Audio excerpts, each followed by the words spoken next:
Good morning दोस्तों।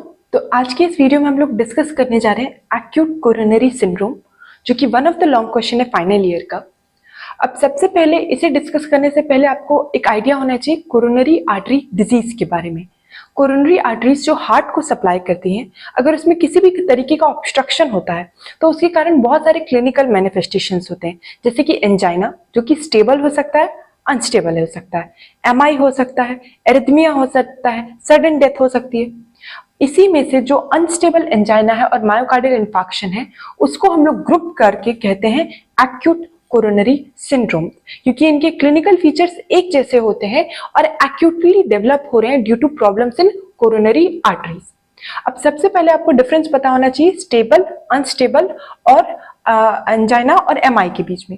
सबसे पहले जो स्टेबल एंजाइना होता है, जब 70 to 80% कोरोनरी आर्टरीज हमारी ब्लॉक्ड हो जाती हैं, तो किसी भी एक्सर्शन के टाइम पे, एक्सरसाइज के टाइम पे जब हार्ट की ऑक्सीजन डिमांड इंक्रीज होती है, उस टाइम पे क्या होता है, पेन इंक्रीज होना शुरू हो जाता है, चेस्ट पेन। और जैसे ही पेशेंट रेस्ट करेगा, ऑक्सीजन डिमांड डिक्रीज होगी तो पेन डिक्रीज हो जाएगा। तो क्रिसेंडो डिक्रिसेंडो टाइप ऑफ पेन हमें जो है स्टेबल एंजाइना में देखने को मिलता है, जो कि 4 से 5 मिनट तक लास्ट करेगा। चेस्ट पेन रहेगा जो कि रेडिएट हो रहा होगा एक्सिला या फिर अपर जॉ में। वहीं बात करें अनस्टेबल एंजाइना में, तो इसमें रेस्टिंग कंडीशन में सडनली जो है क्रिसेंडो टाइप का पेन डेवलप हो गया है। और ये क्यों हुआ है? क्योंकि जो है जो हमारी प्लेक है, जो प्लेक जो डेवलप्ड है वो रप्चर हो गया है और वहां पे अचानक से प्लेटलेट्स एक्यूमुलेट होकर पार्शियल ऑब्स्ट्रक्शन करा रहे हैं कोरोनरी आर्टरीज का, जिसके कारण मायोकार्डियल इश्कीमिया हुआ है और जिसके कारण ये पेन डेवलप हो रहा है। तो ये पेन जो है रेस्ट पे डिक्रीज हो जाएगा, ऐसा कुछ भी नहीं है। इंपॉर्टेंट चीज है कि मायोकार्डियल इश्कीमिया के कारण ये पेन हो रहा है। अगर ये जो है ऑब्स्ट्रक्शन जल्दी रिलीव नहीं हुआ तो अब क्या होगा, आगे चल के मायोकार्डियल इंजरी हो जाएगी। और जैसे ही मायोकार्डियल इंजरी होती है तब हम उसे बोलते हैं एमआई। और एमआई डिपेंडिंग अपॉन कि हमें उसमें ईसीजी में एसटी एलिवेशन देखने को मिल रहा है कि नहीं मिल रहा है, उसे हम लोग क्लासिफाई करते हैं स्टेमी और नॉन स्टेमी में। तो सबसे पहले आपको डेफिनेशन लिखना है एक्यूट कोरोनरी सिंड्रोम में। अनस्टेबल एंजाइना जिसमें मायोकार्डियल इश्कीमिया के कारण जो है crescendo type of pain rest पे डेवलप हो रहा है। वहीं एमआई में हमें जो है कार्डियक बायोमार्कर्स देखने को मिल रहे हैं ड्यू टू मायोकार्डियल इंजरी। साथ में सिग्मा, सिग्मा क्या है?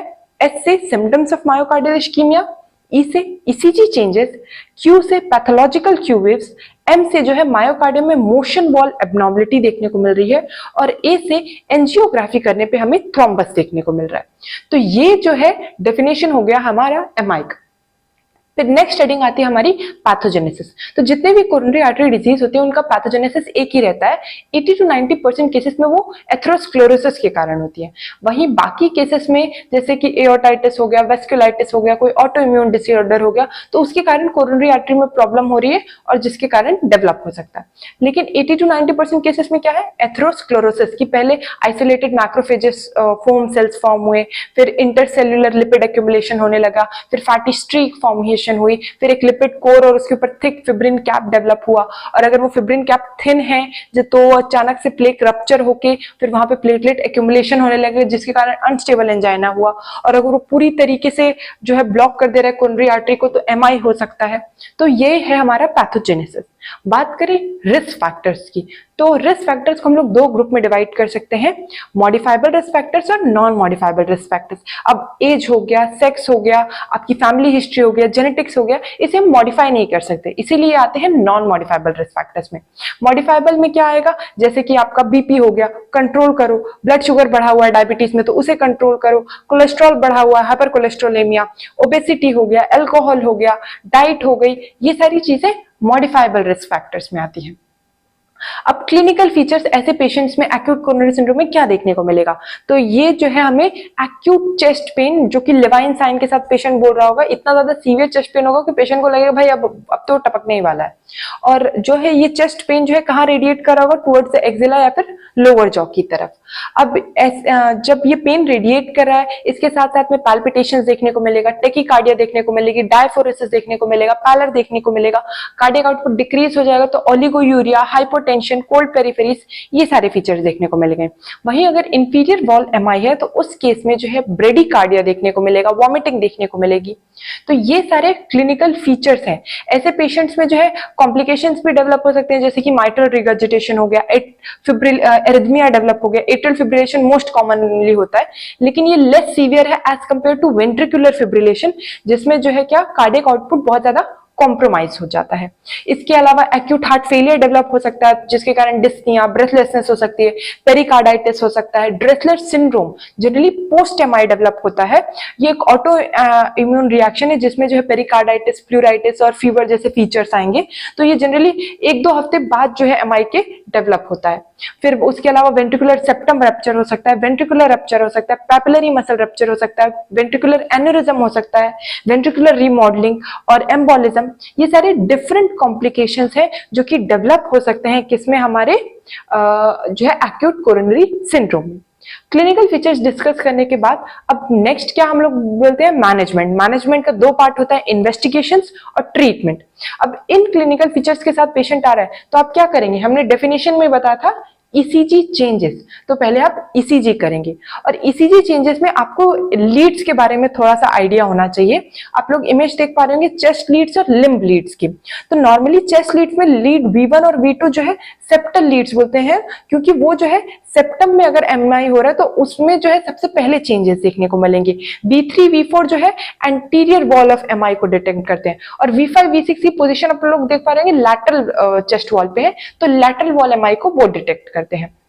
वहीं लीड 2 हो गया, लीड 3 हो गया, एवीएफ हो गया, इन लीड की डायरेक्शन क्या होगी, नीचे की तरफ है, तो इसीलिए इंफीरियर वॉल एमआई को लीड 2, लीड 3 और एवीएफ डिटेक्ट करते हैं। अब इन लीड्स में आपको क्या चेंजेस देखने को मिलेंगे, तो एमआई के केस में आप लोग देख पा रहे होंगे इश्कीमिया में सबसे पहले हाइपर एक्यूट टी वेव से होगा, फिर टी वेव इन्वर्शन हो जाएगा, एसटी एलिवेशन फिर डेवलप होगा, non progression of R waves रहेगा और अंत में जो है पैथोलॉजिकल क्यू वेव्स डेवलप हो जाएंगी। तो ये सारे जो है चेंजेस हमें एमआई के केस में देखने को मिलते हैं। अनस्टेबल एंजाइना में कभी भी एसटी एलिवेशन नहीं देखने को मिलता, अगर होगा भी तो ट्रांजिएंटली उस टाइम के लिए, एंजाइना के पीरियड के टाइम पे एसटी डिप्रेशन हमें देखने को मिलेगा। तो ये बेसिकली है ईसीजी चेंजेस जो है जो कि एक्यूट कोरोनरी सिंड्रोम में देखने को मिलेंगे। दूसरा क्या है, हम नेक्स्ट करते हैं cardiac biomarkers. Cardiac biomarkers increase होते हैं जब मायोकार्डियल इंजरी होता है। तो अगर कार्डियक बायोमार्कर्स जैसे कि cardiac troponin T, cardiac troponin I, CPKMB, myoglobin और एलडीएच को उतना प्रेफर नहीं करते क्योंकि मायोग्लोबिन नॉन स्पेसिफिक है और एलडीएच बहुत लेट राइज होता है। तो अगर ये सारे कार्डियक बायोमार्कर्स इंक्रीज हो रहे हैं तो वो इंडिकेट कर रहा है एमआई की तरफ। उसके अलावा जो है इको हम लोग करेंगे कि वेंट्रिकुलर फंक्शन को डिटेक्ट करने के लिए, कोरोनरी एंजियोग्राफी करेंगे देखने के लिए कि कोरोनरी आर्टरीज में कहीं ब्लॉकेज तो नहीं है। तो पेशेंट एक्यूट कोरोनरी सिंड्रोम का आया, आपने उसमें बेसिक इन्वेस्टिगेशन किए, ईसीजी और कार्डियक बायोमार्कर्स, उसके बाद उसको तुरंत आप लोग क्या दे देंगे, ऑक्सीजन देंगे, एस्पिरिन देंगे, उसके अलावा एंटीप्लेटलेट ड्रग्स स्टार्ट कर देंगे, बीटा ब्लॉकर्स देंगे, नाइट्रेट्स देंगे।